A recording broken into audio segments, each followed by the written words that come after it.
Shalom,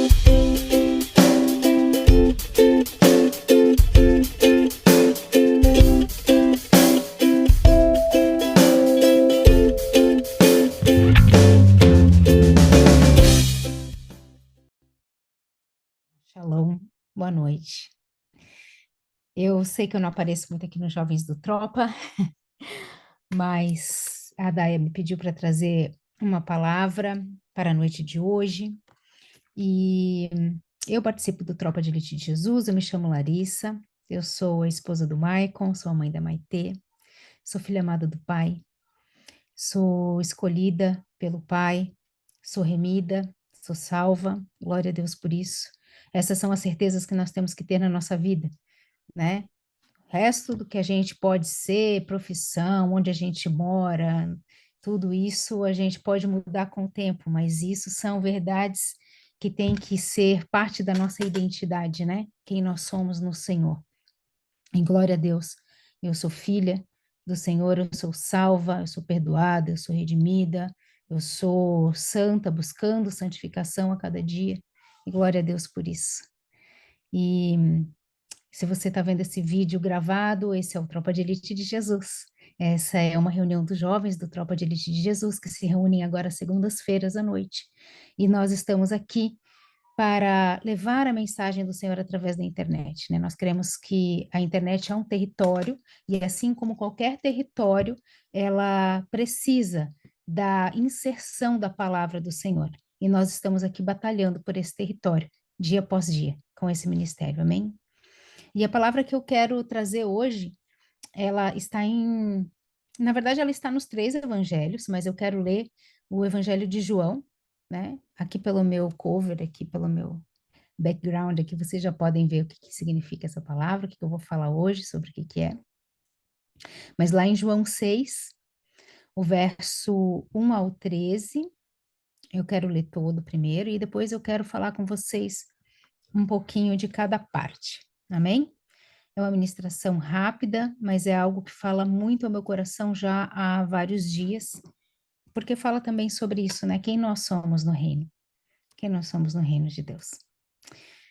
Então vamos lá, João 6:1 fala assim: Depois disso partiu Jesus para o outro lado do mar da Galileia, que é o de Tiberíades. E a grande multidão o seguia, porque viam os sinais que operava sobre os enfermos. Jesus subiu ao monte e assentou-se ali com seus discípulos. E a Páscoa, a festa dos judeus, estava próxima.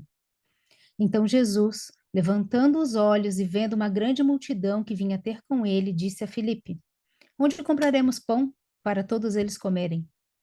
Mas dizia isso para o experimentar, porque ele bem sabia o que havia de fazer. Filipe respondeu-lhe: 200 dinheiros de pão não bastarão, para que cada um deles tome pelo menos um pouco.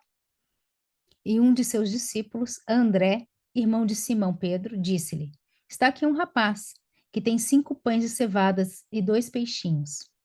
Mas o que é isso para tantos? E disse Jesus: Mandai assentar os homens. E havia muita relva naquele lugar. Assentaram-se, pois, os homens em número de quase 5.000.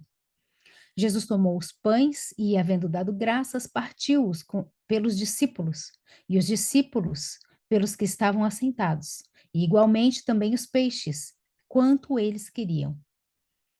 E quando estavam saciados, disse aos seus discípulos: Recolhei os pedaços que sobejaram, para que nada se perca. Recolheram-nos, pois, e encheram 12 alcofas ou 12 cestos de pedaços dos 5 pães de cevada que sobejavam dos que haviam comido. Glória a Deus. Primeira situação que chama muito a atenção nessa história que é bem conhecida de todos nós, é que aqui Jesus fala, né, aqui o Evangelho de João fala de dois tipos de pessoas. As pessoas que estavam indo atrás de Jesus, a multidão que estava indo atrás de Jesus, porque queria ver os milagres, porque queria receber os milagres, e os discípulos. Jesus queria passar um tempo com os discípulos, então Jesus foi subir ao monte para se assentar ali com seus discípulos, porque ele queria ter um tempo entre os discípulos, explicar algumas coisas, só que a multidão era frenética e sempre estava atrás de Jesus. em busca do que ele tinha para oferecer. E essa é uma das grandes verdades que vão fazer parte da nossa identidade quando nós falamos em Jesus Cristo, né? Quem nós estamos sendo diante de Jesus Cristo? Nós estamos sendo parte da multidão que busca Jesus pelo que as mãos de Jesus podem fazer, ou nós estamos sendo parte dos discípulos, aqueles que buscam os pés de Jesus para adorá-lo, como fez Maria, né? Então, o que nós somos diante de Jesus? Nós nos colocamos no lugar de discípulos, aqueles que querem sair e ficar num lugar reservado com o mestre e ouvir o que o mestre tem a dizer para nós? Ou nós somos a multidão que só quer milagre, que só quer ver a coisa acontecer, que só está atrás do que Jesus pode fazer por nós, né? E isso é muito, fica muito exposto, essa situação, nas nossas orações. Como são as nossas orações? As nossas orações são: Senhor, eu preciso de tal coisa, eu queria tal coisa, cura esse, faz aquilo, e pedindo coisas para o Senhor, ou nós temos momentos em que nós falamos: Senhor, fala comigo. Aquele momento de solitude com o Mestre, aquele momento em que a gente quer escutar o que o Senhor tem para dizer para nós. E isso os discípulos têm. Que a partir de hoje nós passemos a ser mais discípulos do Senhor, porque os discípulos também recebem milagres, mas a multidão só recebe os milagres, mas não tem o contato direto com o Mestre. Amém? Ali no segundo, deixa eu ver aqui, versículo 6 fala assim, ó, mas dizia isso para experimentá-lo, porque bem sabia o que havia de fazer. Ali, Jesus, né, pergunta para Filipe, aonde a gente vai comprar pão? E a Bíblia fala que Jesus já sabia, né? Jesus já sabia o que, que ele ia ter que fazer ali, que não tinha, né? Ele não estava numa cidade, ele estava ali num campo, diz que tinha muita relva perto de uma montanha, perto do mar, da Galileia, porque ele tinha vindo de atravessar o mar, então assim, era um lugar distante de tudo. E Jesus já sabia que não tinha onde comprar pão, que não tinha nenhum supermercado ali perto que eles pudessem ir, não é verdade? E aí, mas ele pergunta da mesma forma para Filipe, e a palavra diz que é para pô-lo à prova ou para experimentá-lo. E aí algumas pessoas falam assim, mas por que que o Senhor nos põe à prova? Por que que o Senhor quer experimentar a gente? O Senhor faz isso com a humanidade desde o Éden. Criou a humanidade, criou homem e mulher, colocou uma árvore lá e disse: não toque. O Senhor não fez isso só para ver se o homem ou a mulher era obediente, o Senhor fez isso para experimentá-los, para pô-los à prova. Mas se o Senhor é início e fim, alfa e ômega, o Senhor sabe, já contou, já viu todos os dias da nossa vida, fica meio sem lógica dizer que Jesus queria saber qual era a resposta de Filipe. Jesus já sabia qual era a resposta de Filipe. Quem não sabia qual seria a resposta seria o próprio Filipe. Jesus, quando nos coloca à prova, ele nos coloca à prova para que nós possamos nos conhecer melhor. Qual vai ser o nosso posicionamento diante de determinada situação? Quando a palavra fala que a serpente foi tentar Eva no jardim, o Senhor colocou o jardim e colocou o fruto lá, não foi para fazer um joguinho com a Eva, né? Um joguinho de toca aqui, não toca ali. Foi para realmente provar a Eva que o humano é fraco, o humano é fácil de ser tentado. Era para mostrar para toda a humanidade que nós temos defeitos, que nós temos falha, que nós temos que, apesar de sermos imagem e semelhança do Senhor, nós temos na nossa carnalidade, porque o Senhor nos fez carne, na nossa carnalidade, nós temos um ponto que é um ponto de questionamento. E quando o Senhor nos coloca à prova, ele nos coloca à prova para que nós possamos nos conhecer. Aonde que é o nosso ponto de questionamento? Será que nós perseveramos? Será que nós conseguimos admitir que o Senhor é o nosso Senhor diante de todas as situações? Será que nós questionamos, como Felipe fez ali num primeiro momento? Senhor, não vamos conseguir nem com 200 dinheiros comprar pão para esse pessoal. Não tem como. Mas o Senhor só fez isso para que Filipe reconhecesse, e da próxima vez que ele fosse surpreendido com uma situação dessa, ele pudesse falar: não, peraí, eu sei quem eu sirvo. Ah, tem 5.000 pessoas para comer, peraí, eu sei quem é que pode arrumar pão para todo mundo. O Senhor nos coloca à prova para que a gente se conheça e para que a gente passe a depender unicamente dele, para que a gente passe a mudar a nossa opinião em relação ao que a gente faria sem ele e passe a depender unicamente do que a gente pode fazer com ele, que é a única solução que temos. Para que a gente, Deus nos experimenta, para que a gente veja a nossa resposta diante de uma questão específica e para que a gente possa mudar de opinião numa ocasião futura, pedindo direção a Ele, pedindo para que Ele haja diante disso. Por isso que muitas vezes a gente vive ciclos repetitivos, porque a gente não consegue reconhecer que diante daquele ciclo que já vivemos uma vez, o Senhor foi a nossa única resposta, aí aparece de novo o mesmo problema, e aí a gente vai para a resposta e esquece do Senhor e faz de novo com a nossa mão. E aí aparece o mesmo problema de novo. O Senhor vem, soluciona, arruma, e nós vivemos a vida, e daqui a pouco o problema aparece de novo.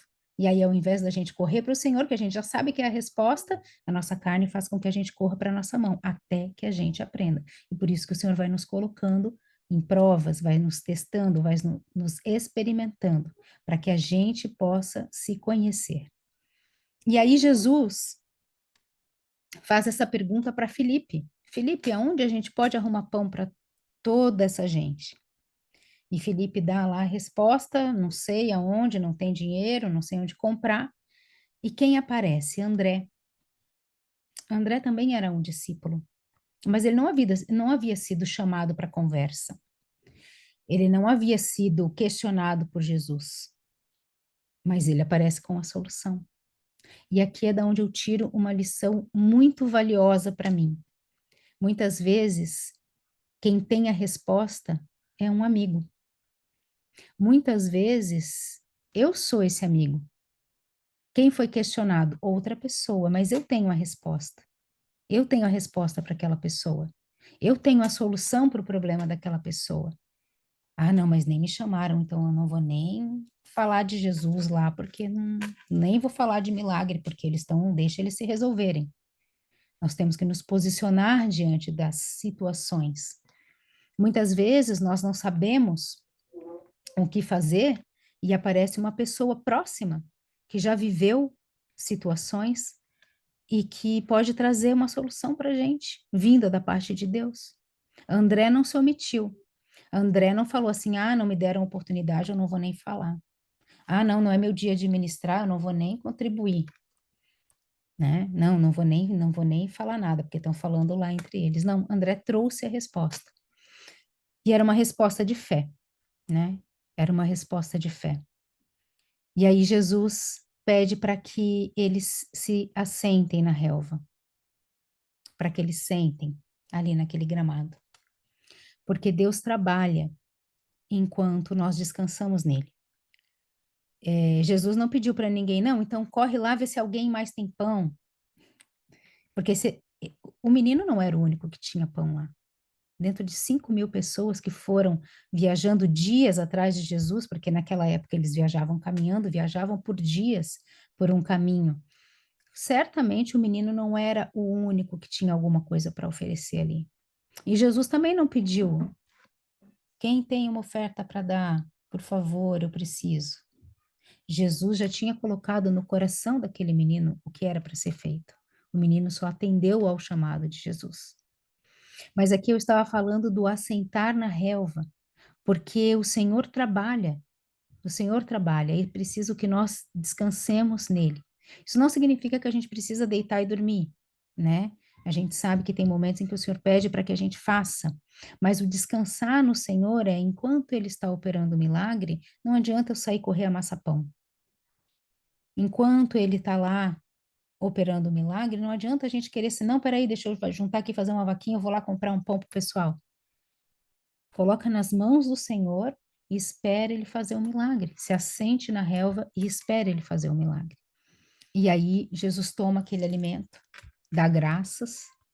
Antes do milagre acontecer, no momento em que o Senhor pega os 5 pães e os 2 peixinhos ali, daquele menino, o Senhor dá graças. Claro, se falar, Jesus já sabia que ele ia poder fazer o milagre, né? Mas nós o seguimos. Nós somos cristãos, nós somos pequenos cristos. Então nós devemos sim, antes do milagre acontecer, já agradecer, já dar a graça, porque as coisas acontecem pela fé. A fé é a certeza daquilo que nós ainda não vemos, mas esperamos. Isso está escrito em Hebreus. A fé é a certeza. Então, se Jesus já tinha a certeza de que haveria multiplicação, de que haveria como aquele pão alimentar toda aquela gente, antes mesmo, ele não tinha já todo o pão multiplicado. Ele deu graça quando ele ainda tinha pouco, quando ele ainda não tinha nada, quando o que ele tinha na mão não ia dar para nada, mas ele já estava ali agradecendo, já estava ali dando graças, porque nós damos graças pelo que temos na mão, porque é com o que nós temos na nossa mão que o Senhor faz o milagre. E aí, eu quero falar da parte que mais fala comigo nessa ministração, que é sobre o que temos na nossa mão. Como eu já estava falando antes, o menino certamente não era o único ali que tinha alguma comida, que tinha levado um lanchinho para um piquenique, enfim, né? Geralmente, naquela época, era tradicional, era comum as pessoas viajarem e levar na sua sacola a comida para pelo menos um dia, ou os dias de viagem que levariam. Ah, eu vou daqui até Tijucas, eu moro aqui em Bombinhas, tá, gente? Eu vou daqui vou andar 10 quilômetros, vai dar um dia de ida, um dia de volta, eu vou levar comida suficiente para esses 2 dias e vou levar ali mais uma muda de roupa, ou enfim, quando tinham, né? Porque geralmente eles tinham só uma muda de roupa naquela época. Mas, enfim, essa comida era a comida da viagem dele, era a comida que ele estava levando para que ele se alimentasse durante a viagem de ida e de volta. E certamente outras pessoas, né? A Bíblia fala que esse era um rapaz, o que fala que provavelmente ele era um jovem. Ele era um jovem, ele não era um adulto ainda, né? E esse rapaz, ele foi para ouvir os ensinamentos de Jesus, para ver os milagres de Jesus, e ele não levou nada de oferta. Ele não pensou, não, vou levar uma oferta, vou lá ver Jesus, eu vou ofertar, né? Como fez Maria, como fez, né, a mulher que derramou óleo nos pés de Jesus, ela já foi levar uma oferta para Jesus. Esse menino não, ele não tava pretendendo fazer isso. Ele foi, chegou lá com o que ele tinha na mão. Mas quando foi questionado, porque provavelmente começou a surgir um burburinho, gente, está perto da hora de comer, será que vai ter comida para nós? O que será que vai acontecer? O burburinho surgiu. André estava passando por ali, o menino deve ter. Eu imagino aqui na minha cabeça, tá, gente? Porque quando eu leio a Bíblia bem imaginativamente. Assim, eu penso em toda a história, como é que deve ter acontecido. Eu penso no menino ali com um saquinho de pão, porque um saquinho de 5 pães deve ser uma coisa não muito grande, né? Não é uma sacolona, é um saquinho de pão. E ele deve ter olhado, chamou um dos discípulos que estava passando por ali e deve ter falado: Olha, eu não tenho muito, mas se Jesus quiser comer, eu divido com ele. Vê o que ele pode fazer com isso aqui. Provavelmente, no coração dele, um homem que curava, um homem que fazia paralítico andar, um homem que fazia cego ver. Eu acredito que esse menino, no coração dele, deve ter pensado: com isso aqui, ele deve fazer alguma coisa. Com isso aqui, ele deve conseguir fazer alguma coisa. Eu acho que a fé desse menino, ao entregar, foi maior do que a fé do discípulo Filipe, ao falar: com 200 denários nós não conseguimos comprar pão para toda essa gente. E esse menino, quando ele entregou com fé verdadeira de que ele poderia fazer a diferença. E ele fez. E ali em 2 Coríntios 9:8, destaca o seguinte: Deus é poderoso para fazer abundar em vós toda graça, para que, tendo sempre toda a suficiência em todas as coisas, tenhais abundância em toda a boa obra. É toda, toda, toda, toda nesse versículo o tempo inteiro, porque é para tudo. É para tudo. Então, o que o Senhor nos promete? Abundar em nós toda graça, para que nós tenhamos toda a suficiência, sempre mais que suficiente, toda a suficiência em todas as coisas, em todas as coisas. tenhais abundância em toda a boa obra. E quando fala em obra, né, a gente pensa em um serviço, né? A Daia faz uma obra para o Senhor, prestando serviço, coordenando jovens, fazendo tantas outras coisas para tropa, agenda, está na sala de oração, está em tantos braços ministeriais o tempo todo, orando pelas pessoas, tudo isso é boa obra. Tudo isso é boa obra, que ela oferta verdadeiramente com o que ela tem na mão. Essa é toda boa obra que ela pode fazer nesse momento com tudo que ela tem na mão e ela está entregando ao Senhor. A obra é dela, para o Senhor Jesus. Então a multiplicação vai sobejar para ela também, porque nós queremos que o Senhor é um Senhor é, justo e galardoador. O nosso Senhor é um Senhor galardoador. Então, quando fala lá que sobejaram 12 cestos cheios, alguns fazem menção de que foi para os discípulos, cada discípulo pegou um cesto e tal, pode ser realmente que seja nesse sentido, mas eu também gosto de pensar na ideia de que esse menino que ofertou esse alimento levou parte dessas sobras para casa, porque ele não voltou o caminho passando fome, eu tenho certeza que não.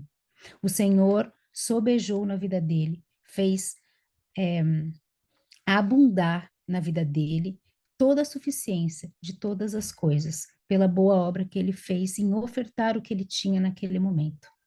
O Senhor, ele multiplica o que nós temos na nossa mão, mas o Senhor só pode multiplicar aquilo que nós entregamos para ele. Se o menino tivesse ficado com a comida na mão e pensado, não, mas isso aqui é meu lanchinho da noite, não vou deixar, provavelmente ninguém teria visto o milagre teria visto de uma outra pessoa, o milagre teria vindo de algum outro momento, né? De algum outro lugar, de alguma outra pessoa. Jesus ia dar o jeito, nem que chovesse maná ali. Jesus ia fazer de alguma maneira. Mas o menino ia perder a oportunidade de ver o pãozinho dele ser multiplicado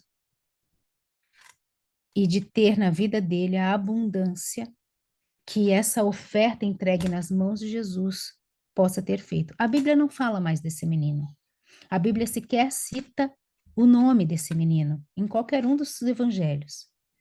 Essa mensagem, essa multiplicação dos 5 pães e 2 peixes, ela se repete nos outros evangelhos, e nenhum dos evangelhos fala do nome desse menino. Esse menino era um anônimo, esse menino não foi citado. Ele não teve um momento de ministração, ele não trouxe uma palavra para as pessoas, ele não cantou um louvor ali naquele momento. Provavelmente ele não abriu uma igreja, ele não escreveu um livro que está na Bíblia ou um livro fora da Bíblia. Esse menino, eu não sei o que ele fez, né? Mas essa atitude que ele fez naquele dia foi marcada na história por gerações, porque hoje nós ainda falamos dele. Ele era um anônimo, mas ele trouxe resposta para mais de 5.000 pessoas, porque era 5.000 fora mulheres e crianças. Naquele momento, esse menino entregando o que ele tinha na mãozinha dele ali, ele foi resposta para muita gente que estava ali, inclusive para os discípulos, porque provavelmente todos eles já estavam com fome. Esse menino conseguiu, com a oferta dele, mesmo que pequena, mesmo que singela, mesmo que diante daquela situação parecendo que não ia dar conta de alimentar todas aquelas pessoas, ele conseguiu é, alimentar, mesmo que, né? Ele não alimentou porque o milagre foi de Jesus, tudo pelas mãos do Senhor, mas ao entregar para Jesus, ele pôde ver a refeição dele alimentar mais de 5.000 pessoas. E isso é igreja. Isso é ser igreja. Quando nós falamos, né, como eu estava falando antes aqui da gravação, a gente congrega numa igreja local, eu congrego num templo local, né? São 4 paredes, tem um pastor, então assim, tem um templo, tem um louvor ali é uma igreja, né? 4 paredes ali, aí você fala assim, eu passei pela frente daquela igreja, eu passei pela frente daquela igreja. Mas nós sabemos que a igreja ela não é um templo físico, né? A igreja, aí as pessoas falam assim, não, mas eu não preciso ir na igreja porque a igreja sou eu sozinho já sou o suficiente, eu não preciso ir na igreja. A igreja, ela não é também uma pessoa sozinha. Uma pessoa sozinha não é igreja. Uma igreja é o movimento que acontece quando muitas pessoas movimentadas pelo Espírito Santo de Deus, conseguem em uma comunidade fazer a diferença, ver transformação. O avivamento ele não vai acontecer comigo. Eu posso ser uma pessoa que vou ter um batismo com o Espírito Santo aqui dentro do meu quarto, fechar os meus olhos, fechar a porta, botar um louvor e vou ter um batismo com o Espírito Santo. Isso pode acontecer com uma pessoa sozinha, com certeza. Mas o avivamento que nós estamos esperando na nação brasileira vai acontecer com uma pessoa em cada quarto fechada. Vai acontecer com as pessoas unidas. Vai acontecer com cada um entregando para Jesus aquilo que tem na mão. Porque é isso que o avivamento vai trazer para a nação brasileira. Cada um de nós unidos em um mesmo propósito de ver a nação brasileira transformada. Porque avivamento não é arrepio, não é fogo do Espírito Santo só. O avivamento é a transformação que o Espírito Santo traz. É a transformação de muitas pessoas. Ser igreja é isso. Ser igreja é o que esse menino fez. Muitas pessoas daqueles 5.000 que estavam lá tinha pão, mas não quis dividir com seu irmão. Esse menino dividiu. Esse menino fez uma oferta de justiça que a gente faz às sextas-feiras, pensando nos irmãos que estavam com fome. Ele não se satisfez de comer o pãozinho dele e ficar quietinho no canto dele. Ele pensou que tinham mais pessoas com fome ali para alimentar e que talvez aquilo ali pudesse ajudar. E aquilo ali foi suficiente e sobejou. Porque nas mãos do Senhor Jesus, tudo pode ser multiplicado. Multiplicado, não existe divisão. No reino do Senhor não existe divisão. Tudo que nós entregamos para Ele é multiplicado. Larissa está falando de oferta? Não. Não estou falando só de oferta, estou falando também de oferta. Né? É importante que a gente oferte, é importante que a gente entregue para o reino, onde nós somos alimentados, o ministério que nós ouvimos a palavra, que a gente possa contribuir de alguma maneira, seja financeiramente, seja orando por esse ministério, seja trabalhando para esse ministério, seja fazendo tudo isso ao mesmo tempo, né? Isso é importante para que a igreja do Senhor cresça. Isso é ofertar ao Senhor. O Senhor se alegra. Isso, quando nós ofertamos dessa maneira, nós estamos adorando a Deus em espírito e em verdade. Adorar ao Senhor em espírito e em verdade não é só fechar o olho e ficar lá cantando uma música, não, não. Adorar ao Senhor em espírito e em verdade é quando nós nos entregamos em espírito, de corpo e alma, à obra do Senhor. E foi o que esse menino fez quando ele entregou esses 5 pães e 2 peixinhos, tudo que ele tinha para comer até voltar para casa. E ele entregou para ver a obra do Senhor acontecer. Amém? É essa a palavra que eu tinha para hoje.